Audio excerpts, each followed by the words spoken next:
Hey Jaguars, welcome back to the jungle for week 2 of Friday Night Lights. If you'll remember last week, the Jags walked away with a win, and they're looking to get to 2-0 this week against the Brandon Bulldogs. The Bulldogs took a tough loss in Oxford last week, but they're hoping to improve to 1-1.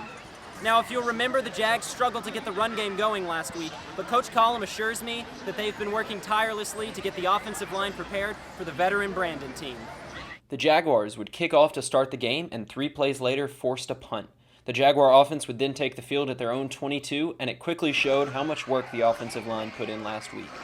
3 plays into the drive, Vic Sutton found Blake Gunner for a 50-yard reception, setting up a 3-yard rushing touchdown for Sutton, and after the PAT, the Jags had the lead 7-0.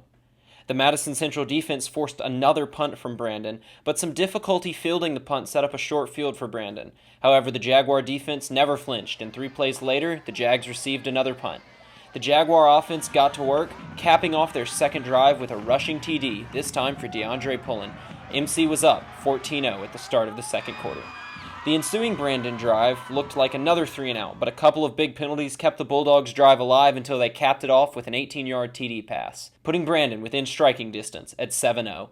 The Bulldogs would then recover an onside kick, setting up another scoring drive, but when the Bulldogs tried a fake field goal, the Jaguar special teams snuffed it out, leaving the score 13-14 Jaguars. Madison Central and the Bulldogs swapped possessions a few times before the Jaguars broke the scoring drought with the third rushing TD of the night, leaving the Jaguars in the lead 21-13. The half would come to a close with the Jags still in command. Madison Central was set to receive the kick coming out of the half and wasted no time driving down the field and running into the end zone to go up 28-13. The score would remain locked at 28-13 until Brandon punched in a 15-yard rushing TD to get to 19-28. The Bulldogs decided to try for 2, but the Madison Central line held strong. The Jaguars would then go on to score a couple of drives later with a minute left in the fourth quarter, putting them up 35-19.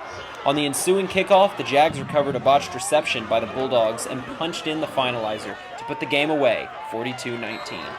The Jaguars dominated the line of scrimmage on their way to 6 rushing touchdowns and a commanding defensive game. That's something we need to be able to do week in and week out because that's kind of our MO. We want to be able to run the football and then take shots down the field to Isaiah and those guys. So, I thought we did a great job from start to finish. Well, that's all tonight from the jungle, folks. The Jaguars pull off a huge win over the Brandon Bulldogs to improve to 2-0. A commanding performance both offensively and defensively allowed the Jags to pull off a huge 42-19 victory. Join us next week in Northwest Rankin where we take on the Cougars.